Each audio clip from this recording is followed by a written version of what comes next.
नमस्कार मित्रों, मैं हूं आचार्य हरि सिंह शास्त्री और आप देख रहे हैं शिक्षा सनातनी। मित्रों, आज हमें अगले टॉपिक में वर्ण विचार पढ़ने जा रहे हैं। नाम है हमारे वर्ण विचार। वर्ण विचार में सबसे पहले क्या करेंगे कि वर्ण कहते किसको हैं, वर्ण की उत्पत्ति कहां से हुई है। देखिए, सबसे पहले आता है भाषा। क्या है? भाषा। भाषा कहते किसको है? भाषा विचारों की अभिव्यक्ति के एवं समझने के माध्यम को भाषा कहते हैं। विचारों की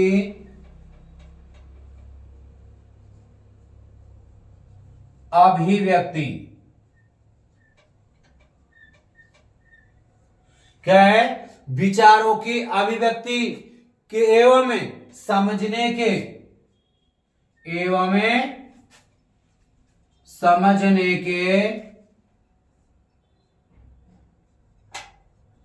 समझने का जो माध्यम होता है उसको क्या कहते हैं? भाषा।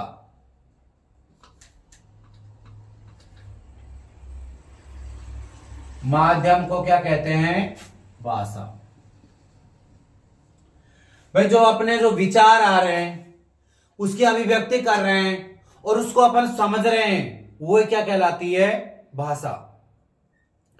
जिन ध्वनि संकेतों का प्रयोग करते हैं, अपन कोई भी बोल रहे हैं, जैसे मैं बोल रहा हूं तो ध्वनि संकेत हो रहे हैं और उनका प्रयोग हम कर रहे हैं, तो क्या कहलाती है? वो भाषा कहलाती है। भाषा शब्द की उत्पत्ति, जो भाषा शब्द है, भाषा शब्द है, इसकी उत्पत्ति किससे होती है?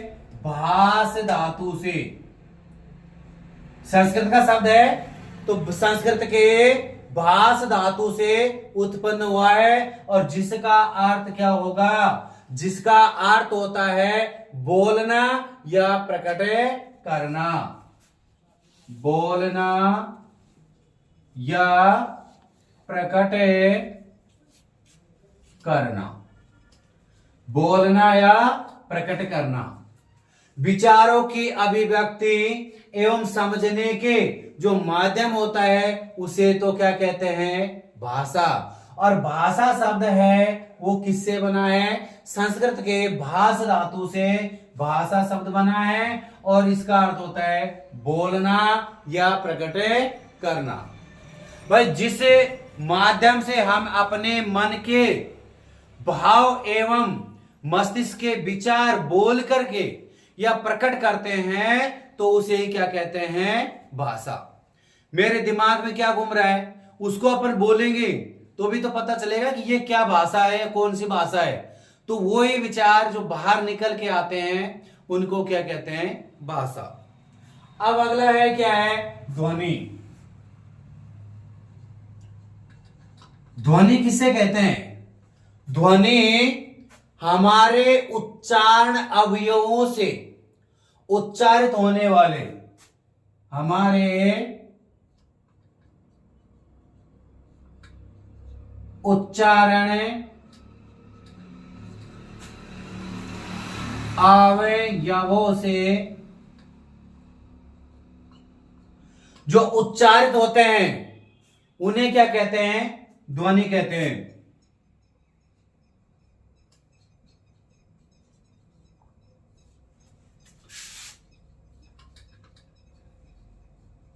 होने वाले वर्ण क्या कहलाते हैं? ध्वनि।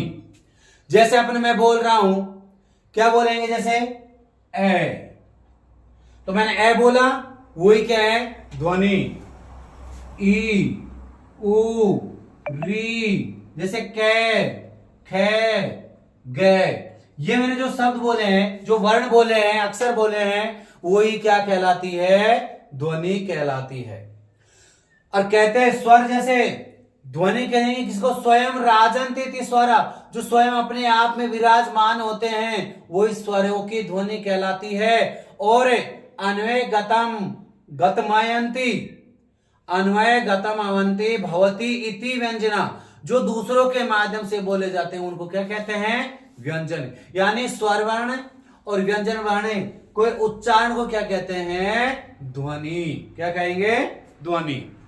उसके बाद में आता है हमारे वर्ण। क्या आएगा? वर्ण।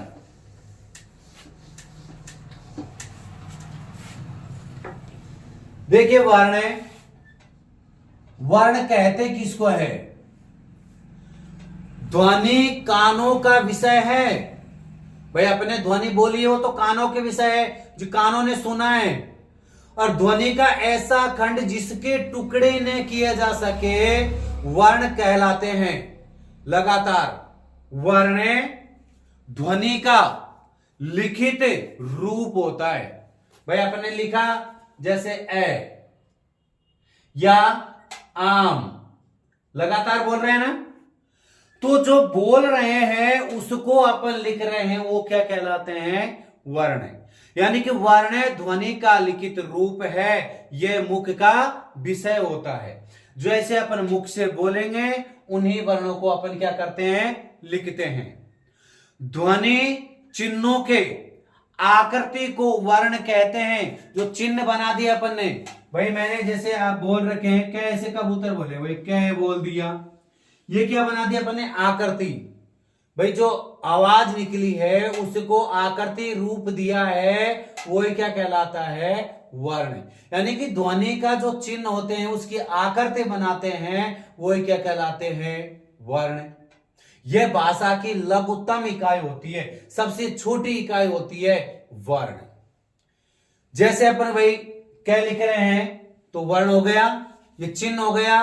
ए आ आदि ये क्या होते हैं? ये चिन्ह होते हैं जो संकेत माध्यम से समझाए जाते हैं। उसके बाद में आता है अक्षर। क्या आएगा? अक्षर। अक्षर ध्वनि का ऐसा समूह है। क्या होगा? ध्वनि का ऐसा समूह है। ध्वनि का ऐसा समूह है जो श्वास के एक घात से बोले जाते हैं। मतलब श्वास ले रहे हैं अपने और उसको लगातार बोल रहे हैं। एक बार सांस लिया उसको लगातार बोल रहे हैं। कि ध्वनि का ऐसा समूह है जो श्वास के एक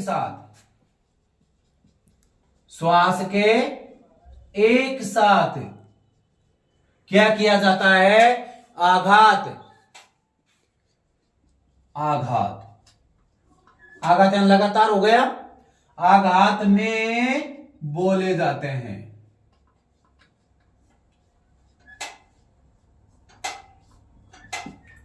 वो क्या कहलाता है? अक्षर कहलाता है। जैसे अपन ने लिखा आम, लगातार बोल रहे हैं।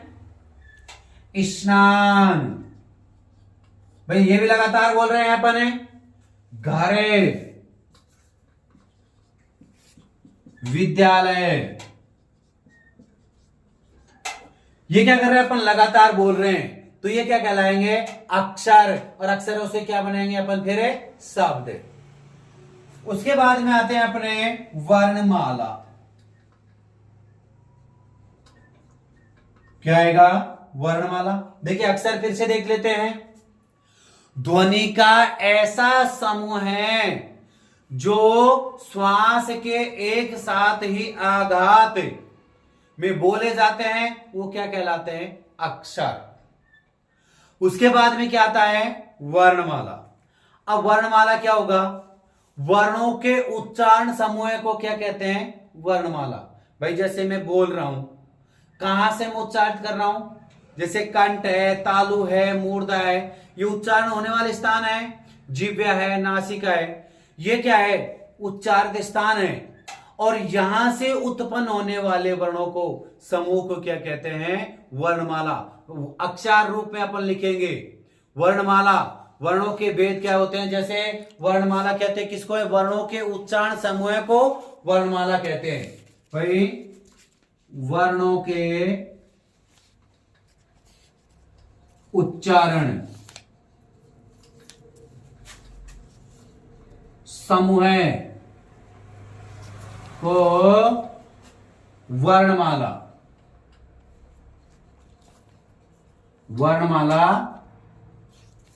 कहते हैं। अब वर्णमाला कहते हैं, लेकिन होता कितने प्रकार का है ये? जैसे स्वर, स्वर में भी तो वर्ण आते हैं, उसके बाद में आते हैं व्यंजन, व्यंजन में वर्ण आ रहे हैं, तो स्वर भी हो गए और व्यंजन भी हो गए।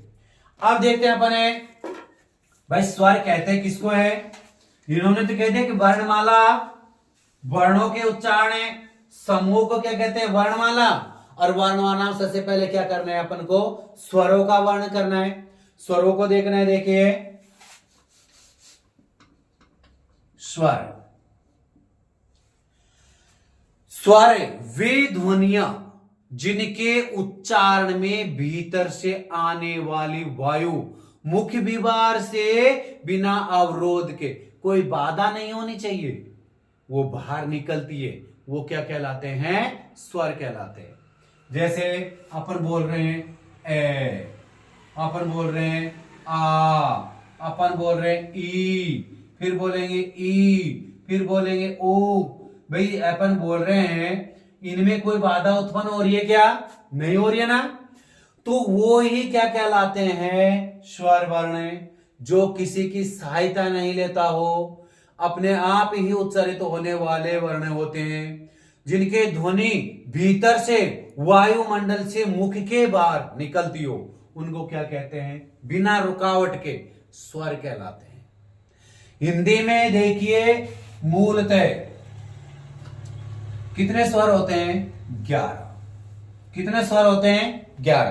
परीक्षा में पूछ लिया जाए कि हिंदी वर्णमाला में मूलतः कितने स्वर होते हैं? हिंदी वर्णमाला में मूलतः 11 स्वर होते हैं। कौन कौन से? देखिए ए, आ, ई, ओ, रे, ए, आई, ओ और औ। अब यहां देखिए कि अपने का क्या है? ये तो हिंदी वर्णमाला में हो गया, लेकिन यदि इन्हीं वर्णों को अपने संस्कृत में पढ़ते हैं तो संस्कृत में स्वर कितने होते हैं? भाई क्वेश्चन पूछ लिया जाए कि एक पार्ट तो अपना हिंदी का होता है, एक पार्ट होता है संस्कृत का, और एक पार्ट किसका होता है? अंग्रेजी का। जब बीएसटीसी देते हो, प्री डीएलएड देते हो, तो उसमें क्या करते हैं? 3 सब्जेक्ट पूछते हैं ना, हिंदी, अंग्रेजी और संस्कृत। तो वहां क्या है? हिंदी में तो क्या है कि स्वर कितने होंगे? 11। लेकिन संस्कृत में कितने होंगे? 9। संस्कृत में कौन कौन से हैं? ए, ई, ओ, री, ए, आई, ओ, औ। संस्कृत में कितने होते हैं? ये 9 होते हैं। भाई संस्कृत में पूछ लिया जाए तो स्वर कितने होते हैं? 9। और हिंदी में पूछ लिया जाए तो कितने होते हैं? 11। अब देखिए स्वरों का वर्गीकरण अपन करते हैं, किसके आधार पर करेंगे? भाई अलग अलग आधार पर तो करेंगे।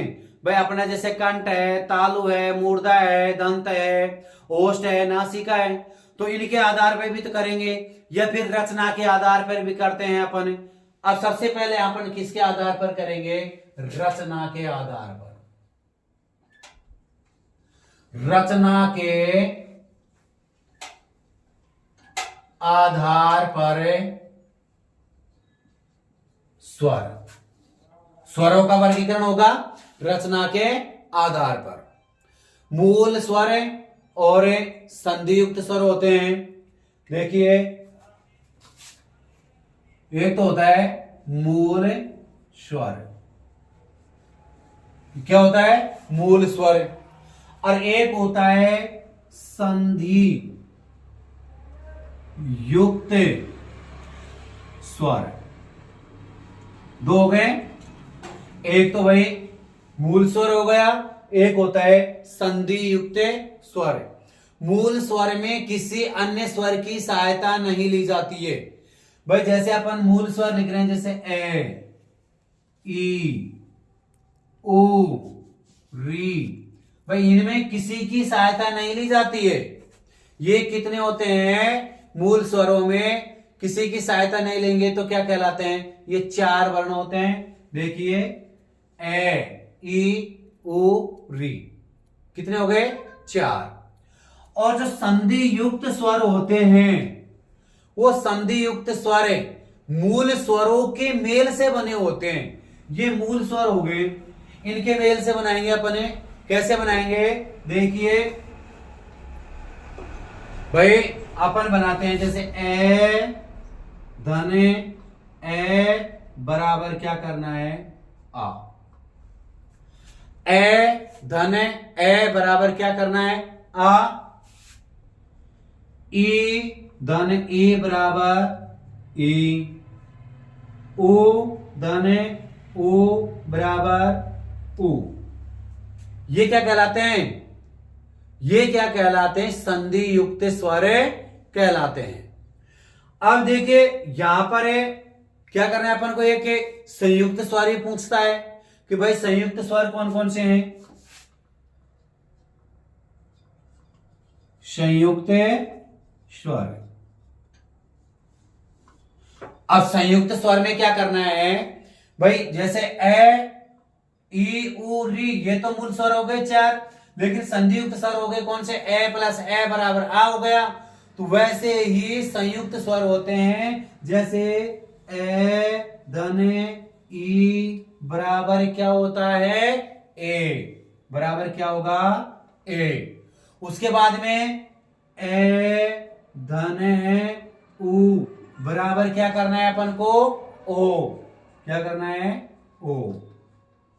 उसके बाद में ए धन या आ, ए या आ बराबर प्लस का चिन्ह लगाएंगे, उसमें क्या करना है? ए जोड़ देंगे तो बराबर क्या हो जाएगा? आई। और ए या आ धने ओ करेंगे तो क्या बनेगा अपना? औ। क्या होगा? औ। ये तो कहलाते हैं संयुक्त स्वर। संयुक्त स्वरों को संध्याक्षर भी कहते हैं। ये जो स्वर होते हैं ना, ये स्वर, इनको एक और नाम से जाना जाता है, उनको कहते हैं संध्याक्षर। क्या कहलाते हैं? संध्या अक्षर भी कहा जाता है। संयुक्त स्वर जो होते हैं, उनके उच्चारण में जीभ सरकती रहती है। क्या करती है? देखिए ए, ओ, ऐ, औ। संयुक्त जो स्वर होते हैं उनका उच्चारण करेंगे अपन, तो जीभ क्या करेगी? सरकती रहती है। तो इन वर्णों को क्या कहते हैं? विसर्प वर्ण भी कहते हैं। क्या कहेंगे? विसर्प। भाई जैसे अपना एक सांप होता है, अब वो सांप खिसकता खिसकता ऐसे आगे बढ़ता है, भाई सरकेगा वो तो आगे बढ़ेगा, और आगे बढ़ता हुआ घिसक रहा है, तो जैसे ही वो आगे बढ़ता है वैसे ही ए, ओ, ऐ, औ, ये भी क्या कहलाते हैं? विसर्पकार आकृति में होंगे। तो विसर्प वर्ण भी इनको कहते हैं, संध्या अक्षर भी इनको कहते हैं।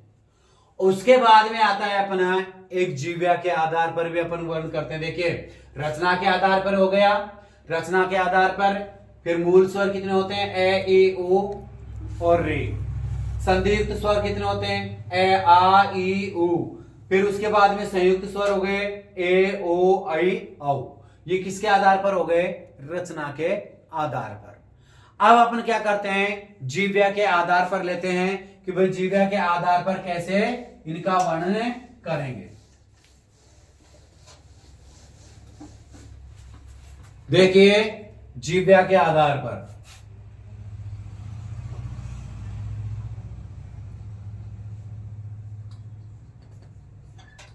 जीव्या के आधार पर वर्णों का वर्गीकरण करते हैं। भाई स्वर के उच्चारण में जीव्या का जो भाग अधिक सक्रिय रहता है, अधिक सक्रियशील रहता है, वो क्या कहलाता है? जीव्या के आधार पर वर्ण कहलाते हैं। भाई जैसे अपन बोल रहे हैं ए बोल दो या आ बोल दो, कैसे बोलो, जहां पर जीव्य लगेगी किसके, जैसे दांतों के, ओष्ठों के या तालबे के, कहीं कहीं भी तो लगती रहती है ये, तभी तो इनका उच्चारण होगा। तो इस आधार पर इनको 3 भागों में बांटा गया है। देखिए जीव्या को जैसे अग्रभाग है, एक तो अग्र स्वर भी कहते हैं इनको, उसके बाद में आता है मध्य स्वर, अग्र स्वर या मध्य स्वर या पीछे वाला भाग होता है उसको क्या बोलते हैं, पश्च स्वर। 1 नंबर पर क्या होगा, अग्र स्वर, 2 नंबर पर हो गया मध्य स्वर और 3 नंबर पर हो गया पश्च स्वर। जो आगा का भाग होता है अपने जीव का उसको अग्र भाग बोलते हैं। तो क्या करना है अपन को, देखिए ई ए आई, क्या बोले, ई ए आई। और री को अपन बोलते हैं, देखिए बोल करके देखो क्या लगती है, री री री। आगे वाला हिस्सा लग रहा है ना, तो ए वो ए आई और री, इनमें सबसे आगे वाला हिस्सा काम आ रहा है जीविका। जीव्या का सबसे आगे वाला देखिए, बोलते हैं फिर से ई, बोल के देखो ई ए और री, आगे वाला हिस्सा काम आ रहा है ना। तो यहां पर भी आगे वाला हिस्सा होगा तो इसको बोलते हैं अग्रस्वर। क्या बोलेंगे इसको, अग्रस्वर। उसके बाद में आता है मध्य स्वर।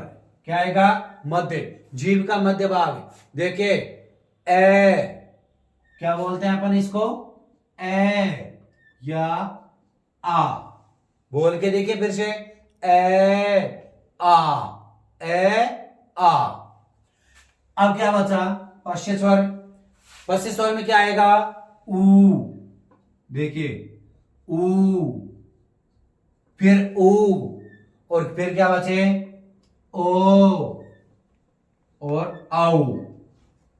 देखिए आगे वाले भाग से आ रहे हैं ना, ई ए आई और री, फिर मध्य भाग से ए आ, और पश्चिम भाग से क्या होगा, ऊ ओ औ।